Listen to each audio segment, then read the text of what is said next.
Witam Was bardzo serdecznie. Dziś sobie zrobimy demontaż Nokii 3510i. Ściągamy tę klapeczkę. I tu widzimy model 3510i.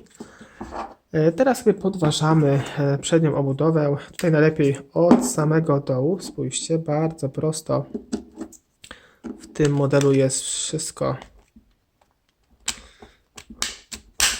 tutaj rozmieszczone, zamontowane.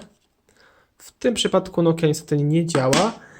I teraz zobaczmy, widzimy tutaj są na wyświetlaczu wypalone piksele. 1, 2, 3, 4, 5 i 6 śrubka. W tym przypadku odkręcamy tutaj Torxem Torx T6H. Właśnie. I odkręcamy śrubeczki. Tu jest naprawdę dość ciężko je odkręcić.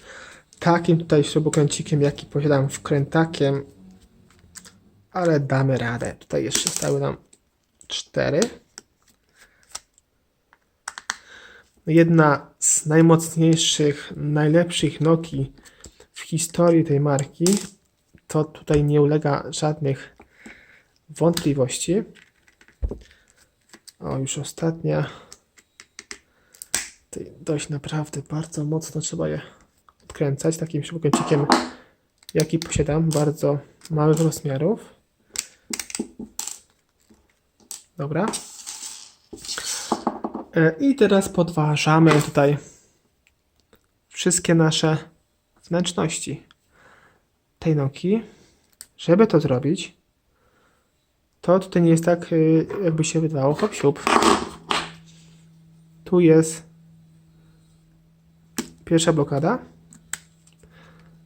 Tu jest druga blokada. Może nie jest to trudne, ale nie wydaje się takie oczywiste, jak w innych Nokiach, tych jeszcze bardziej prościejszych, że tak powiem. Tutaj.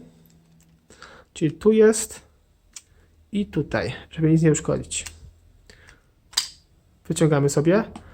I tu jest naprawdę bardzo fajna płytka, podobnie jak w Nokii 3310. Tu możemy sobie wszystko w bardzo prosty sposób wymontować, wymienić na przykład ogromnej wielkości wibracje. Tu mamy głośniczur, też naprawdę, już nie będę go wyciągał. Tu może wyciągniemy sobie jeszcze kostkę ładowania pod USB z samochodu i tak dalej. A jeśli chodzi o sam tutaj wyświetlacz, to niestety, czy membrankę możemy sobie tutaj wymienić, widzicie? Jeśli chodzi o membrankę, klawiatury wymieniamy sobie, lub tutaj wymieniamy pojedynczy klawisz. A jeśli chodzi o wyświetlacz, tutaj jest spojony wraz z tym ramką, z tym wszystkim. Być może jest taka możliwość, żeby to wymontować, ale chyba lepiej tego nie robić. Tutaj można dużo rzeczy uszkodzić, ale zobaczymy. Ponieważ się tak robiło w niektórych Nokiach, że tak nie dało się to bezpośrednio wymienić. Można po prostu było tylko uszkodzić. A tutaj może da się. Tu jest kolejna, widzimy. Fajnie mi ostrość łapie. Póki co. Właśnie. Tak więc tu i tak musimy się dostać z tego względu, jeśli nam po prostu padnie głośniczek od razu. Tu jest w tym miejscu.